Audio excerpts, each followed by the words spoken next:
ബഹുമാനപ്പെട്ട KC എന്ത് തീരുമാനമെടുക്കുന്നു, ഞങ്ങളോട് നീതി പുലർത്തുകയാണെങ്കിൽ അതല്ല ചൊറി പിടിച്ച അനുവദനം വേണ്ട എന്നാണ് അവരുടെ തീരുമാനമെങ്കിൽ ഞാൻ ജനങ്ങളിലേക്ക് ഇറങ്ങും, ജനങ്ങളോട് പറയും. നിലമ്പൂരിലെ ജനങ്ങൾക്ക് എന്നെ വേണ്ടെങ്കിൽ വേണ്ട, ഈ സാധുക്കൾക്ക് വേണ്ടി, ഈ മനുഷ്യർക്ക് വേണ്ടി, ഈ സമൂഹത്തിന് വേണ്ടിയിട്ട്, ഈ സമുദായത്തിന് വേണ്ടി സംസാരിച്ചിട്ടാണല്ലോ ഈ കോലത്തിൽ ഞാനായത്. അപ്പം എന്താണ് ഞാൻ ചെയ്ത കുറ്റം? ഇനി ഞാൻ എന്ത് ചെയ്യണം? ആരെ കാല് പിടിക്കണം ഈ ഗവൺമെൻറ്റിന് താഴെ ഇറക്കാൻ? എനിക്കൊരു ചുക്ക് നിങ്ങൾ തരണ്ട. എൻ്റെ കൂടെ കുറേ മനുഷ്യന്മാരുണ്ട്. അൻവർ നയം വ്യക്തമാക്കട്ടെ എന്ന് പറഞ്ഞാൽ അൻവറിന് ഇനി നയം വ്യക്തമാക്കണമെങ്കിൽ എൻ്റെ പാർട്ടി ലീഡർഷിപ്പുമായിട്ട് ആലോചിക്കണം. എന്നെ വിശ്വസിക്കുന്ന കുറേ ആളുകളുണ്ട് ഈ സംസ്ഥാനത്തിൻ്റെ പല ഭാഗത്തും. എനിക്കൊരു പാർട്ടിയുണ്ട്, AITC, പാർലമെൻറ്റിലെ 3ാമത്തെ പാർട്ടിയാണ്, 42 MP-മാരുള്ള, 200ഓളം MLA-മാരും മുഖ്യമന്ത്രിയുള്ള. അവരോട് എനിക്ക് സംസാരിക്കണ്ടേ? ഓരോ ദിവസവും അവർ വിളിച്ചുകൊണ്ടിരിക്കുകയാണ്. UDF മെനിയാന്ന് സ്ഥാനാർത്ഥി അനൗൺസ് ചെയ്ത് കണ്ടിട്ട് അവർ വിളിച്ചു, എന്തായി നമ്മുടെ കാര്യം? നമ്മൾ അണ്ടർ ഡിസ്കഷനിലാണ്, it's going on, we will inform you. അപ്പോൾ അവർ പറഞ്ഞത് നിങ്ങൾ നാണം കെട്ട ഒരു തീരുമാനത്തിന് പോകണ്ട, you go and give the nomination, Didi will come there.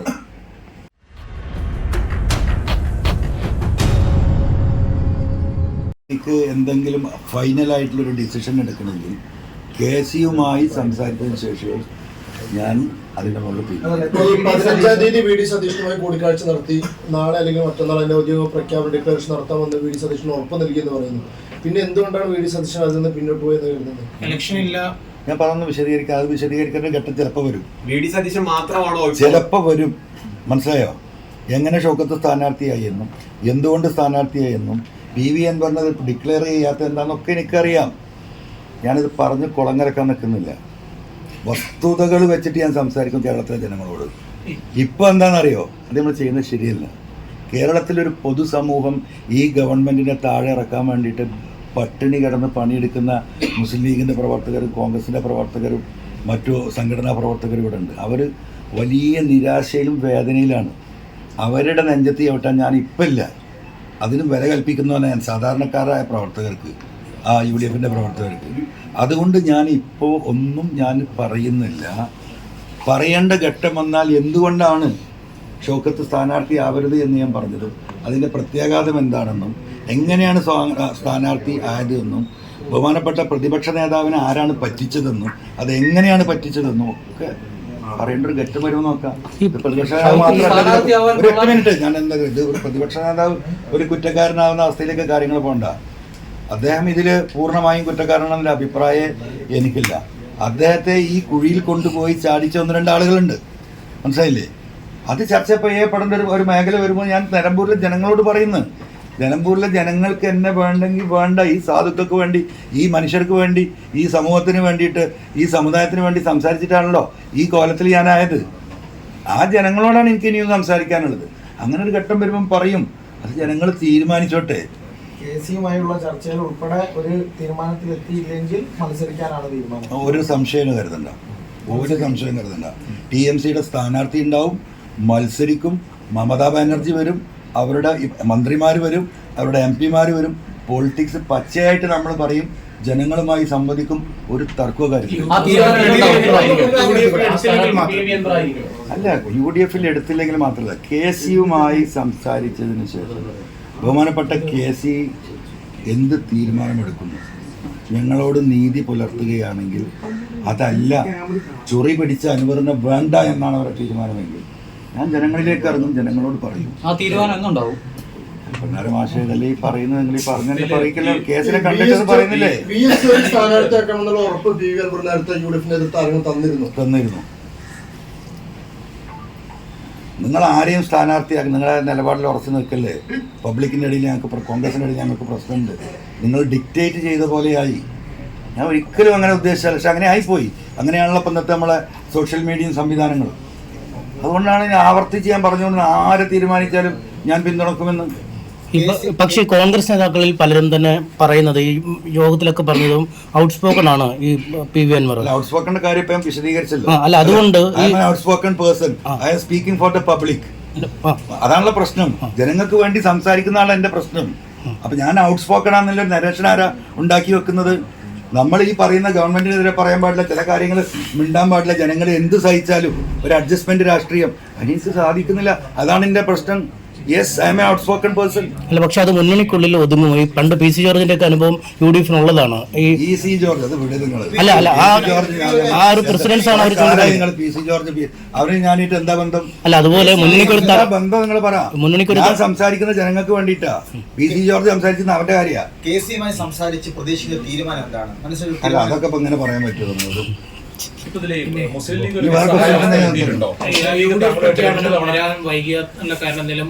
ഞാൻ കൺക്ലൂഡ് ചെയ്യാണ്. ബഹുമാനപ്പെട്ട കെ സി വേണുഗോപാലിൽ ഞാൻ പ്രതീക്ഷ അർപ്പിക്കുന്നു. UDF ഘടകകക്ഷി നേതാക്കളിൽ ഞാൻ പ്രതീക്ഷ അർപ്പിക്കുന്നു. കോൺഗ്രസിന്റെ മുതിർന്ന നേതാക്കളിൽ ഞാൻ പ്രതീക്ഷ അർപ്പിക്കുന്നു. അല്ല, ഈ കാര്യമൊക്കെ പറഞ്ഞില്ലേ എന്റെ പൊന്നരുണെ? കത്തടക്കം കൊടുത്തില്ലേ?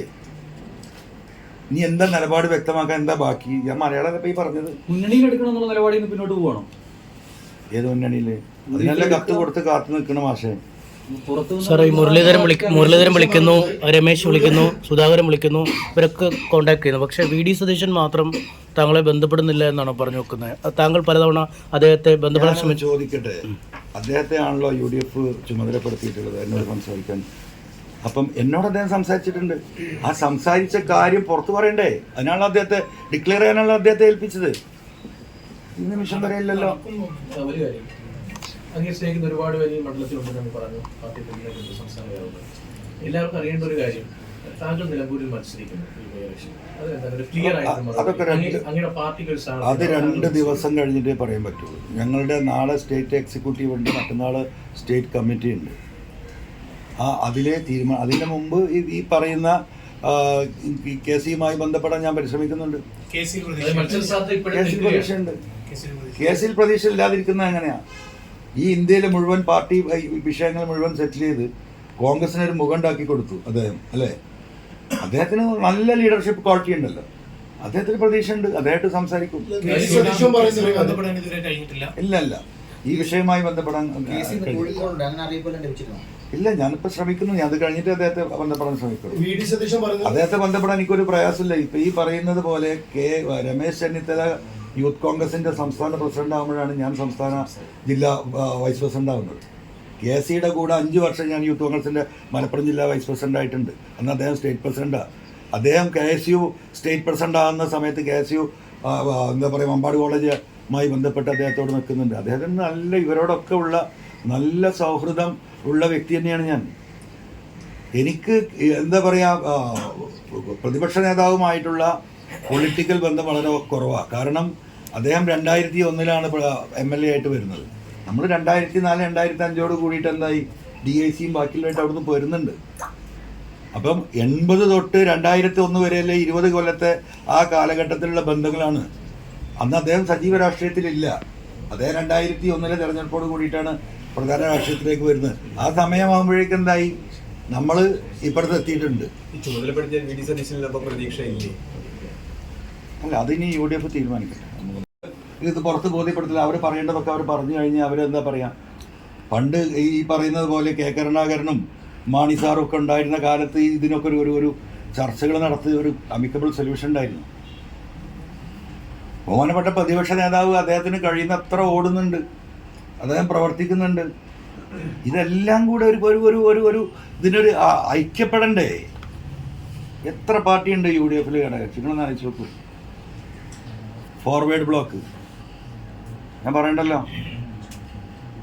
ഇപ്പം ഇവിടെ കുന്നമംഗലത്തൊരു എന്താണ് പ്രവാസി കോൺഗ്രസ് ആണ്, ഘടകകക്ഷിയാണ്. നിങ്ങൾക്ക് ആർക്കെങ്കിലും അറിയാം? ആ പാർട്ടി കമ്പ്യൂട്ടറിൽ മാത്രമാണ്, ഇതിൽ സോഫ്റ്റ്വെയറിൽ മനുഷ്യന്മാരില്ല. ഘടകകക്ഷിയാണ്. ഇവിടെ 20 കിലോമീറ്റർ ഉള്ളൂ നിലമ്പൂരിൽ നിന്ന് ഗൂഡല്ലൂർക്ക്, തമിഴ്നാട്ടിലേക്ക്. അവിടെ ഈ പറയുന്ന കോൺഗ്രസും CPM-ഉം DMK-യും TMC-യും എല്ലാം ഒന്നാണ്. അപ്പം എന്ത് ന്യായമാണ് ഇതിനൊക്കെ? ഓരോ സംസ്ഥാനത്തും നടക്കുന്ന രാഷ്ട്രീയ അലയൻസുകൾ നമുക്കറിയില്ലേ? അപ്പം എന്താണ് ഞാൻ ചെയ്ത കുറ്റം? ഇനി ഞാൻ എന്ത് ചെയ്യണം?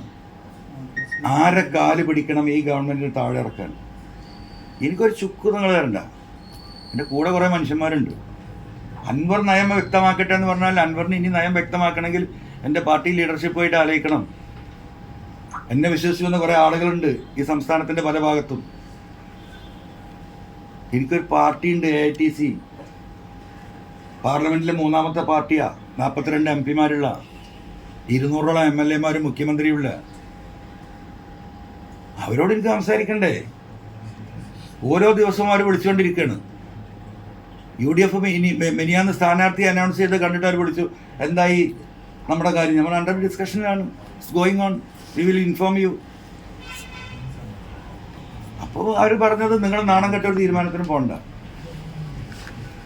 U go and give the nomination, Didi will come there. TMCയുടെ സ്ഥാനാർത്ഥിയെ നിർത്തിയാൽ ബംഗാൾ മുഖ്യമന്ത്രി മമതാ ബാനർജി തെരഞ്ഞെടുപ്പ് പ്രചരണത്തിൽ വരും. 10 മന്ത്രിമാരെ അയച്ചു തരാമെന്ന് പറഞ്ഞിട്ടുണ്ട്. 10 ministers, whatever MPs you required, you give me the details. കേരളത്തിൽ പരിചിതമായ രാജ്യത്തിൻ്റെ പാർലമെൻറ്റിൽ അതിശക്തമായി സംസാരിക്കുന്ന MP-മാരുണ്ട്. അവർ വരും പ്രചരണത്തിന്. They are ready to support us. ഇതൊക്കെ നിൽക്കുമ്പോഴും എന്താ അറിയോ, നമ്മൾ ലക്ഷ്യം വെച്ചൊരു സംഗതിയുണ്ട്, ആ ലക്ഷ്യത്തിന് വേണ്ടി നീങ്ങുക. അപ്പം ദയാവധത്തിന് വിട്ടിരിക്കുകയാണ്. അപ്പം എനിക്ക് ഇനി സംസാരിക്കാനുള്ളത് ബഹുമാനപ്പെട്ട KC വേണുഗോപാലിനോടും കോൺഗ്രസിൻ്റെ ഉന്നത നേതാക്കന്മാർ എന്നെ ബന്ധപ്പെടുന്നുണ്ട്. ഞാനിത് പ്രചരിപ്പിക്കാൻ പോലില്ല. ബഹുമാനപ്പെട്ട K. സുധാകരൻ മിനിയാന്ന് കണ്ട വിവരം ഞാൻ നിങ്ങളോട് ആരും പറഞ്ഞിട്ടില്ല. അദ്ദേഹം പറയുമ്പോഴാണ് നിങ്ങൾ അറിയുന്നത്. ബഹുമാനപ്പെട്ട രമേശ് ചെന്നിത്തല നിരന്തരമായി ഈ കാര്യങ്ങൾ സംസാരിച്ചുകൊണ്ടിരിക്കുന്നുണ്ട്. ഇപ്പം ഇന്നലെ നോക്കൂ നിങ്ങൾ, Kozhikode DCC president Praveen, KPCC general secretary Jayanth, CMPയുടെ നേതാവ് നമ്മുടെ MVR ഹോസ്പിറ്റലിൻ്റെ ചെയർമാനായ ദാസേട്ടൻ ഇന്നലെ ഇവിടെ വന്നല്ലോ, ഉച്ചയ്ക്ക് നിങ്ങൾ കണ്ടതാണല്ലോ. അവരൊക്കെ എന്തിനാ വരുന്നത്? അവർക്ക് എന്താ പറയുക, ആ കോൺഗ്രസിനോടുള്ള സ്നേഹവും വ്യക്തിപരമായി എന്നോടുള്ള ബന്ധവും UDF ഇവിടെ വരണമെന്നുള്ള താല്പര്യത്തിലാണ് വരുന്നത്. അപ്പം അത് നമ്മൾ മനസ്സിലാക്കണ്ടേ. പ്രവീൺ ഇന്ന് കേരളം കണ്ട ഏറ്റവും വലിയ DCC ഓഫീസാണ്. നിങ്ങൾ കണ്ടതാണല്ലോ. നിങ്ങൾ 5-8,000 കോടി രൂപ കോൺഗ്രസ്സുകാരിൽ നിന്നും ജനങ്ങളിൽ നിന്നും പിരിച്ച് ഇങ്ങനെ ഒരു DCC ഓഫീസ് ഉണ്ടാക്കാൻ കഴിയുമെന്ന് പ്രൂവ് ചെയ്ത ജനകീയനായ നേതാവാണ്, ജനങ്ങളുടെ ഇടയിൽ ജയിക്കുന്നവനാണ്. ഒപ്പത്തിനൊപ്പം ജയന്തുണ്ട്, KPCC ജനറൽ സെക്രട്ടറി. ഇവരൊക്കെ വർക്ക് ചെയ്ത് ഇവർ വന്ന് പോയി. നമ്മൾ വല്ലതും പറഞ്ഞോ? അവർ സുഹൃത്ത് സംഭാഷണത്തിൽ വന്ന K. മുരളീധരൻ 10 വട്ടം എന്നെ വിളിച്ചിട്ടുണ്ട്. പാവം, നിങ്ങൾ സൈക്കി, നിങ്ങൾ അഡ്ജസ്റ്റ് ചെയ്യുമെന്ന് പറഞ്ഞിട്ട്